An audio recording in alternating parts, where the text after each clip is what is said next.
Hello, Christian ethics class. This is Professor Opterbeck. Congratulations on getting through week 2 and welcome to week 3.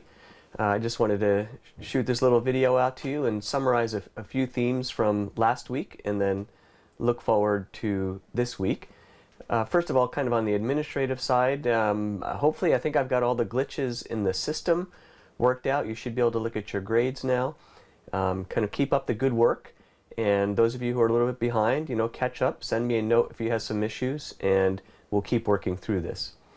As we look back at week 2, I think one of the big themes is something we'll actually conclude on this week, which is what is the relationship between different pieces of our theological thinking and ethics. And one of the big themes this week was really the relationship between faith and reason.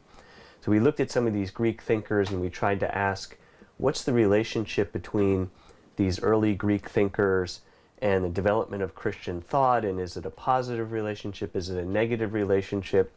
And as we worked through that discussion, I think most of us agreed that there were some good things, there were some things that we need to think about a little bit carefully, but one of the main themes is that there's this sort of principle or this idea that there's some truth that can be known about what is good and what is right and what is true and just and beautiful, even outside of Scripture. Now, of course, that doesn't mean we can do away with Scripture. Obviously, Scripture makes many things much more particular and much more concrete in many ways. And of course, Scripture is the unique story for us as Christians that governs our faith and our practice. But nevertheless, God reveals himself and makes himself known in creation and in reason. As I mentioned in one of the posts, some of the early church fathers had an idea for this called the logos spermaticos, which is the idea that the word, the logos, Jesus, is in some way present in some kind of developmental form, in a sense, not literally, of course, but kind of in a developmental form is present always and everywhere, so that people are prepared, the seedbed is prepared for when he is fully made known to people. And I find that personally a really valuable concept and a good way of kind of thinking about this relationship between faith and reason. Another way to kind of characterize this in theological terms is what is the relationship between nature and grace. And when we think about nature, oftentimes we think of something that's kind of self-contained and that has kind of its own integrity, that doesn't need grace in a sense. That's not really the way the Christian doctrine of creation thinks about nature. Really, we don't have a concept of nature, we have a concept of creation. Everything that is, all of the things that we would call nature, I mean this skin, this body, trees, animals, everything else in the world, is creation, is something God donated, gave to us. It's something God didn't have to do. So all of creation already is a gift. So there's already a close relationship between what we call nature and what we call grace. Now, when we think about sin, of course, we know that there's some fracturing of our created nature and how we ought to be. And so there's a unique role for grace in terms of redemption and repairing that fracture. But it doesn't mean that redemption and repair destroys what was created. It doesn't destroy nature. But a common saying from someone like Thomas Aquinas is that grace completes nature. Again, a tricky theme that we think through and that different theologians and different traditions have different ways of working out. But all Christian theologians who think about it carefully come up with some kind of way of thinking about the relationship between nature, the created order, reason, and grace. Another interesting theme I think that came up in some of the discussions was which of the Greek thinkers may have had a different kind of influence on Christian thought, for better or worse.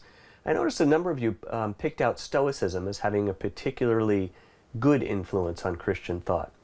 I think that's really interesting, and I in many ways I agree. I think there are things within Stoicism that relate to the Hebrew and Christian ideas of suffering and of perseverance, and of the fact that things aren't totally necessarily as we might want them, but that there are a lot of things that are outside of our control, and that there is a sense of faith or of trust that we kind of not resign ourselves, but rest in the fact that we're not really in control of a lot of things.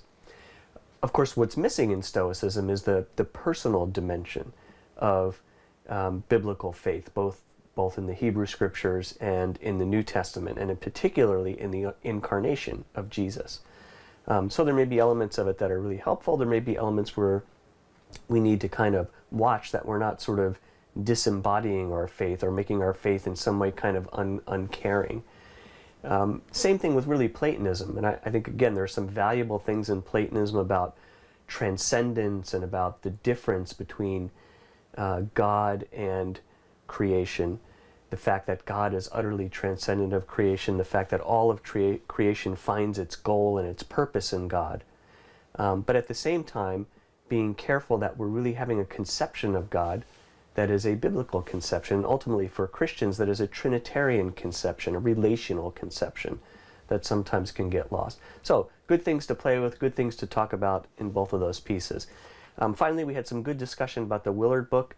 It sounded like for some of you, parts of that text really resonated, and I think I was really pleased to kind of see some of the references to generational differences, and I kind of realized that some of the things that Willard spoke about, speak to maybe my generation a little bit more, and maybe some folks in the younger generations are doing a better job of integrating sort of the whole picture of what God is doing in the good news, in the gospel of Jesus and the redemption of all things in Jesus. So I think that was a really useful exercise, and I'm glad we had some good discussion about it.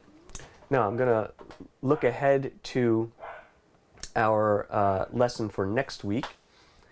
And as we look ahead to the lesson for next week, we have another week of really wading through some dense historical thinkers. And I know, again, that we're not yet getting into the kind of meat of the particular issues that we're going to deal with. We will get there, but this background is really important. And I really do want you to have a good sense of sort of the development, the historical development of Christian thought, because you'll see ways, just like with the Greek thinkers, you'll see ways in which some of these thinkers, maybe without even you really knowing it, influence your thought, influence the ways in which you read and receive Scripture. And that's useful, because sometimes those ways of thinking are really helpful to us, and we can recognize it and maybe even dig a little deeper into it and glean some more insights from it. Sometimes we can see things that perhaps need to be corrected or reformed, or ways in which we have inherited some thinking that maybe isn't totally faithful to how we think we ought to read Scripture. So as you look through some of these, I'm asking you, as we go through it in the forums, to pick out a couple of themes and a couple of thinkers that you find particularly interesting, to give some comments on those, and hopefully we'll have some good discussions on those themes and on those key thinkers, and then that will set us up to continue moving forward into the weeks to come. So I look forward to a great week. As always, if you have a question or a concern, send me an email or a message. If anybody wants to chat over video, we can do that, and I'll talk to you soon.